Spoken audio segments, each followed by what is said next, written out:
Subscribe कीजिए technology channel को और बेल आइकन को दबाइए लेटेस्ट वीडियो सबसे पहले देखने के लिए। Hello guys, welcome to my YouTube channel technology. तो फ्रेंड, बहुत दिनों के बाद आज हम बात करेंगे व्हाट्सअप के बारे में। तो फ्रेंड, व्हाट्सअप तो आजकल हर कोई चलाता है, बच्चों से बड़ों तक, बड़ों से बूढ़े तक। तो फ्रेंड, हम लोग एक चीज़ नोटिस नहीं करते हैं कि फ्रेंड व्हाट्सअप पे कोई भी नोटिफिकेशन आती है तो फ्रेंड वही बोरिंग सी टोन बजती है।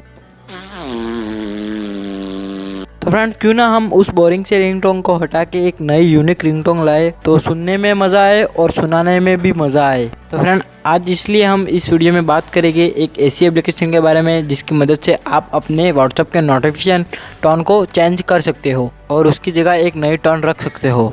तो फ्रेंड, सिंपल है, आपको एक ऐप को इंस्टॉल करना होगा जिसकी लिंक आपको डिस्क्रिप्शन में मिल जाएगी। तो फ्रेंड, आपको ऐप को ओपन करना होगा और उसके बाद आपको इस तरह का इंटरफेस देखने को मिलेगा। फ्रेंड, यहाँ पर आपको कई सारे कैटेगरी मिल जाएंगे टोन के, जिसमें आप देख रहे हो funny sound, gaming sound, electronic sound और भी फ्रेंड बहुत कुछ है। और फ्रेंड, आपको जो बेस्ट लगे वो आप अपने फेवरेट में भी रख सकते हो। तो फ्रेंड, मैं आपको कुछ टोन प्ले करके बताऊँगा। तो फ्रेंड, मैं जाता हूँ गेमिंग साउंड पर।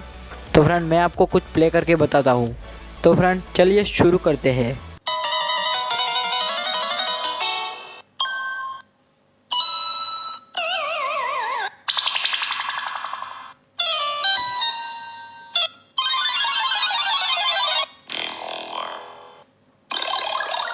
अगर आपको कोई टोन अच्छी लगी तो सिंपल आपको यहाँ पर क्लिक करना होगा और आप उस टोन को अपने रिंगटोन पर भी सेट कर सकते हो और अलार्म टोन पर भी सेट कर सकते हो और अपने नोटिफिकेशन टोन पर भी सेट कर सकते हो। और हाँ फ्रेंड, आप उस टोन को डाउनलोड भी कर सकते हो। तो फ्रेंड, आपको ये वीडियो अच्छा लगा तो लाइक करो, शेयर करो और कमेंट करो और मेरे चैनल पे नए हो तो सब्सक्राइब करो।